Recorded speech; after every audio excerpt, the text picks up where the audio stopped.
Hello प्यारे बच्चों, कैसे हो सभी। तो बच्चों, आज हम लोग पढ़ने वाले हैं पर्यायवाची शब्द। अब ये पर्यायवाची शब्द कौन सी बला है भला। जैसे किसी भी चीज़ का नाम बहुत सारा हो लेकिन उसका मतलब सेम ही होता है। जैसे तुम्हारा कोई ना कोई एक नाम होगा, ठीक है। अब तुम्हारे स्कूल में कोई एक अलग नाम होगा, तुम्हारे घर में मम्मी पापा कुछ और नाम से पुकारते होंगे, तुम्हारे जो बेस्ट फ्रेंड्स हैं वो तुम्हें कोई और नाम से पुकारते होंगे, और जो भाई बहन होते हैं उनकी शरारतों का तो हद ही नहीं, वो तो कोई और ही नाम रख देते हैं आपका। लेकिन आप हैं तो एक ही पर्सन, लेकिन आपके नाम बहुत सारे रख दिए गए हैं। इसी को पर्यायवाची शब्द कहा जाता है। जैसे किसी भी चीज़ का मतलब एक ही होता है लेकिन उसके नाम बहुत सारे हो जाते हैं। एग्जाम्पल में बुक में क्या लिखा है, जैसे क नंबर में क्या है, माँ आ जाओ, ठीक है। ख नंबर में क्या है, माता जी आ जाओ। और ग नंबर में क्या है, अम्मा कहाँ हैं आप।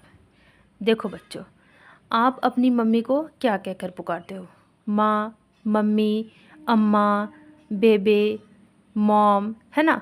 सबका मतलब तो सेम ही होता है लेकिन बहुत सारे बच्चे अलग अलग नाम से पुकारते हैं, ठीक है। जैसे मैं अपनी माँ को माँ ही कहती हूँ, हो सकता है तुम अपनी माँ को मम्मी कहते होंगे, लेकिन मतलब तो एक ही है ना।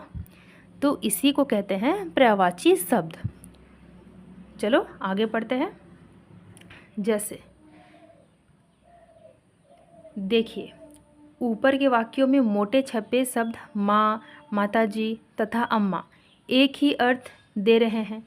जन्म देने वाली माँ, ठीक है, जिन्होंने आपको जन्म दिया है उन्हें ही कहा जा रहा है। जो माँ है, माँ का ही अन्य नाम है, माँ, माताजी, अम्मा, लेकिन मीनिंग तो सेम है। कुछ शब्द ऐसे होते हैं जिनका समान अर्थ होता है, या हम कह सकते हैं कि कुछ शब्द दूसरे शब्द के प्राय होते हैं। ऐसे शब्द समानार्थी या पर्यायवाची शब्द कहलाते हैं। देखो, जो मैंने कहा कि ऐसे वर्ड्स जिसका मीनिंग सेम हो लेकिन नाम बहुत सारा हो। चलो डेफिनेशन पढ़ते हैं पर्यायवाची शब्द का। एक जैसा अर्थ बताने वाले शब्द पर्यायवाची शब्द कहलाते हैं। बच्चों, अर्थ क्या होता है, अर्थ का मतलब होता है मीनिंग। तो एक जैसा मीनिंग बताने वाले शब्द यानी कि वर्ड्स, एक जैसा मीनिंग बताने वाले वर्ड्स को पर्यायवाची शब्द कहते हैं।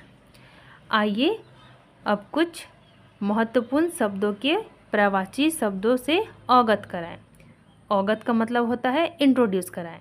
तो चलो तुम्हें इंट्रोड्यूस करवाते हैं बहुत सारे पर्यायवाची शब्दों के साथ। बच्चों, ये हमें क्यों पढ़ना है, क्योंकि बच्चों ये आपके एग्ज़ाम में पूछे जाते हैं। जब भी हिंदी व्याकरण आपको आपकी क्लास में इंट्रोड्यूस हो जाए, आप 2 क्लास में हो, 1 क्लास में हो, 3 क्लास में हो, अगर पर्यायवाची शब्द हैं तो आपके एग्ज़ाम में आने ही हैं।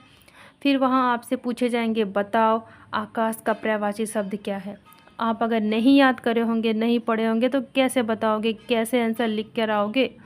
तो इसके लिए तुमको याद करना ही पड़ेगा। तो चलो कोई बात नहीं, तुम एक स्मार्ट बच्चे हो, एक जेंटल बच्चे हो, तुम एक गुड बॉय हो, तुम एक गुड गर्ल हो, तुम्हें याद आराम से हो जाएगा। चलो पढ़ो मेरे साथ और अभी के अभी याद कर डालो। फिर चाहे आपके एग्ज़ाम में किसी का भी पर्यायवाची शब्द दे दे, तुम पक्का करके आओगे। तो चलो पढ़ते हैं। फर्स्ट है आकाश। चलो बताओ आकाश का पर्यायवाची शब्द क्या है। तो आसमान, नभ, अंबर। ये तो इजी है।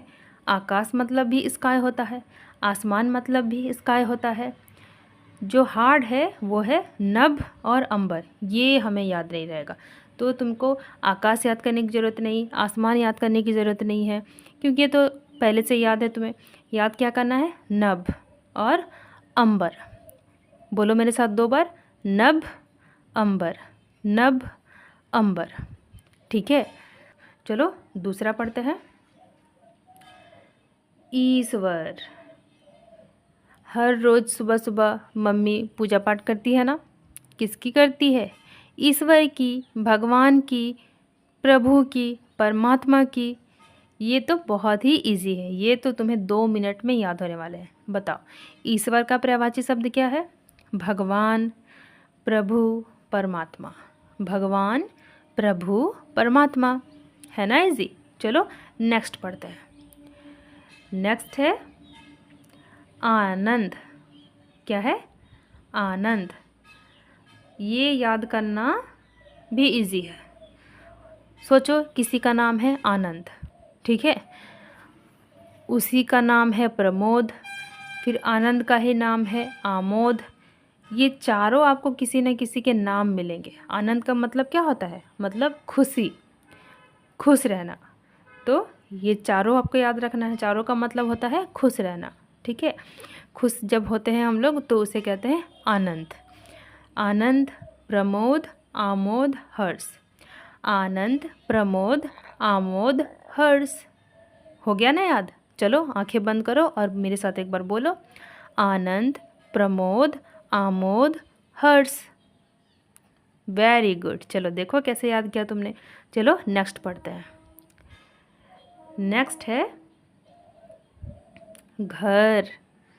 घर को कौन नहीं जानता, हम सब अपने अपने घरों में रहते हैं। चलो घर का पर्यायवाची शब्द क्या है? गृह, सदन, मकान। देखो घर तो याद है, मकान भी याद हो, सदन ये भी याद होगा, गृह ये भी याद होगा। अब चारों ही इजी है, कभी ना कभी तो तुमने पढ़ते पढ़ते सुना ही होगा इन सारे वर्ड्स को। तो चलो बोलो मेरे साथ 2 बार, आंखें बंद करो और बोलो। घर का पर्यायवाची शब्द क्या है? गृह, सदन, मकान। हो गया ना याद? Very good. चलो आगे पढ़ते हैं। नेक्स्ट जो वर्ड है वो है जेवर। जेवर मतलब ज्वेलरी। अब ज्वेलरी मतलब मम्मी जो गले में पहनती है, कानों में पहनती है, हाथों में चूड़ियाँ पहनती है ना, जो नेकलेस पहनती है, ये इन सारी चीज़ों को कहते हैं जेवर, मतलब ज्वेलरी, ठीक है। इसका पर्यायवाची शब्द क्या होता है? गहना, आभूषण, अलंकार। गहना, आभूषण, अलंकार। बच्चों आप जब मार्केट जाते होंगे अपने मम्मी पापा के साथ तो आपने देखा होगा कि जो गोल्ड वाले दुकान होते हैं उसमें लिखा होता है अलंकार या फिर आभूषण। और जो गहना शब्द है ये आपने अपनी मम्मी, आंटी, मौसी इन लोगों के मुंह से अक्सर सुना होगा। गहना, ये मेरा गहना है, ये तुम्हारा गहना है, देखो मेरा गहना कितना खूबसूरत है, अरे तुम्हारा गहना कितना खूबसूरत है। या फिर जेवर शब्द भी तुमने बहुत बार सुना होगा। मेरा जेवर न कहाँ है, नहीं मिल रहा है, मम्मी कहती है या दीदी कहती है या मौसी कहती है ना। मेरे जेवर देखो, देखे हैं क्या तुमने? मेरे जेवर नहीं मिल रहा है, देखो मेरा जेवर कितना खूबसूरत है, देखो उसका जेवर कितना खूबसूरत है। तो इसमें से याद क्या रखना है? आभूषण और अलंकार। तो ये भी इजी है। जेवर का क्या होता है पर्यायवाची शब्द? गहना, आभूषण, अलंकार। देखो इन सारी चीज़ों को ही कहते हैं जेवर, है ना। चूड़ी है, नेकलेस है, अंगूठी है, इन्हें ही कहते हैं जेवर, गहना, आभूषण, अलंकार, जो भी कह लो। चलो अब नेक्स्ट पढ़ते हैं। नेक्स्ट जो वर्ड है वो है मित्र। अब मित्र को कौन नहीं जानता, सबके अपने अपने कोई ना कोई मित्र है ना तुम्हारे बेस्ट फ्रेंड। बताओ क्या नाम है तुम्हारे बेस्ट फ्रेंड का? तो चलो मित्र का क्या होता है पर्यायवाची शब्द? दोस्त, सखा, सहचर। दोस्त, सखा, सहचर। लड़कियां कहती है ना चलो सखी खेलने तो लड़कियां अपनी फ्रेंड्स को कहती है सखी। तो उसी प्रकार लड़के अपने दोस्त को कहेंगे सखा। और क्या होता है? सहचर। तो कितना इजी है देखो। मित्र का पर्यायवाची शब्द दोस्त, सखा, सहचर। चलो अब नेक्स्ट वर्ड को पढ़ते हैं। नेक्स्ट है रास्ता। क्या है? रास्ता। रास्ता का पर्यायवाची शब्द क्या होगा? पथ, राह, डगर। क्या होगा? पथ, राह, डगर। चलो आंखें बंद करो और मेरे साथ रिपीट करो। रास्ता का पर्यायवाची शब्द क्या होगा? पथ, राह, डगर। Very good. चलो अब नेक्स्ट वर्ड को पढ़ते हैं। पुत्र। पुत्र का पर्यायवाची शब्द क्या होगा बताओ? बेटा, लाल, लड़का। बेटा, लाल, लड़का। है ना इजी? चलो अब नेक्स्ट वर्ड को पढ़ते हैं। वायु। वायु का पर्यायवाची शब्द क्या होगा? हवा, पवन, समीर। हवा, पवन, समीर। है ना इजी? चलो अब नेक्स्ट वर्ड को पढ़ते हैं। पृथ्वी। पृथ्वी का पर्यायवाची शब्द भू, धरा, भूमि। भू, धरा, भूमि। हो गया ना याद? चलो नेक्स्ट वर्ड को पढ़ते हैं। सवेरा। सवेरा का पर्यायवाची शब्द होगा उषा, भोर, प्रातः। क्या होगा? उषा, भोर, प्रातः। चलो अब नेक्स्ट वर्ड को पढ़ते हैं।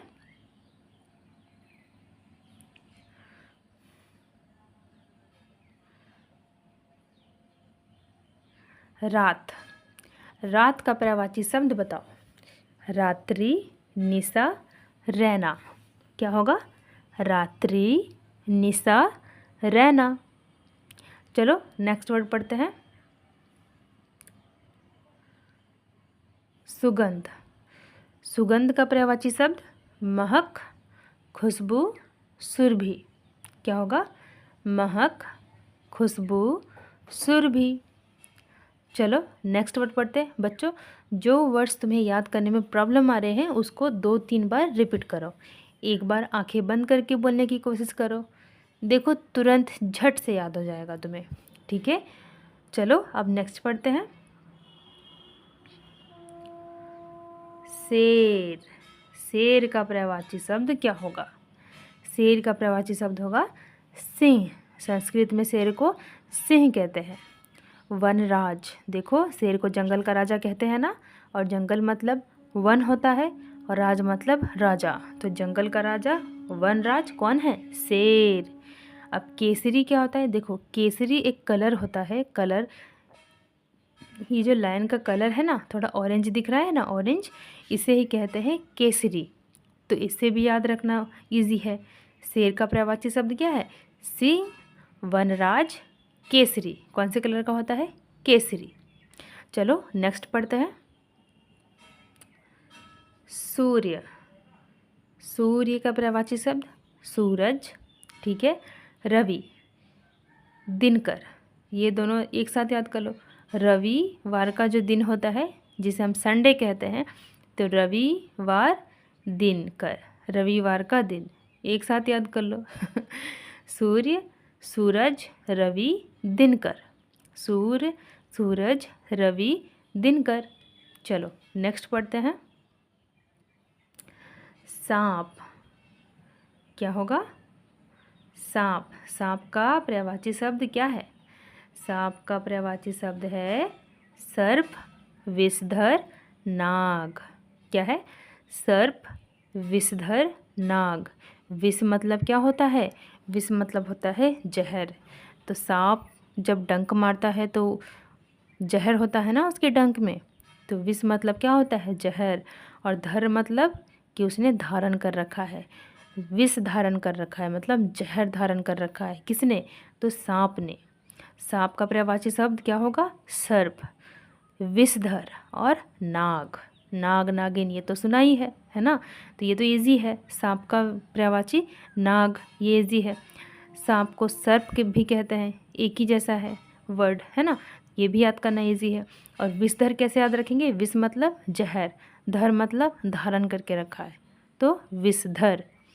चलो नेक्स्ट पढ़ते हैं। वृक्ष। वृक्ष का पर्यायवाची शब्द पेड़, तरु, पादप। क्या होगा? पेड़, तरु, पादप। चलो नेक्स्ट पढ़ते हैं। नेक्स्ट वर्ड है हमारा फूल। फूल का प्रवाची शब्द क्या होगा? पुष्प, कुसुम, प्रसून। क्या होगा? पुष्प, कुसुम, प्रसून। चलो नेक्स्ट वर्ड पढ़ते हैं। कमल। कमल का क्या होगा? कमल का होगा नीरज, पंकज, जलज। क्या होगा? नीरज, पंकज, जलज। चलो पानी का पढ़ते हैं। पानी का होगा जल, नीर, अम्बु। क्या होगा? जल, नीर, अम्बु। चलो नेक्स्ट पढ़ते हैं। राजा। राजा का क्या होगा? नृप, महीप, नरेंद्र। नृप, महीप, नरेंद्र। चलो अब नेक्स्ट और लास्ट पढ़ते हैं प्रवाची शब्द। हमने स्टार्ट किया था आकाश से और लास्ट कर रहे हैं बादल से। है ना मज़ेदार? चलो बादल का प्रवाची शब्द क्या होगा? घटा, मेघ, जलद। क्या होगा? घटा, मेघ, जलद। तो बच्चों ये हमने इतने सारे प्रवाची शब्द को याद करने की कोशिश करी। बताओ क्या आपको सारे प्रवाची शब्द याद हो गए? बच्चों अगर नहीं याद हुए हैं तो आप इसे कम से कम 2 बार रीडिंग करो, है ना। एक बार ऐसे रीडिंग करो देख देख कर, और एक बार आंखें बंद करके बोलने की कोशिश करो। तुम्हें पक्का याद हो जाएगा। ठीक है बच्चों? तो चलो वीडियो पसंद आया, अगर याद हो गया तो मेरे वीडियो को, और भी कई सारे वीडियो है इस चैनल में, उसे आप देखना और पढ़ना। ठीक है? तो बच्चों पढ़ते रहो, आगे बढ़ते रहो। Be smart, be happy. और बच्चों वीडियो को लाइक करो और चैनल पे नए हो तो सब्सक्राइब करना मत भूलना। चलो बाय बाय बच्चों।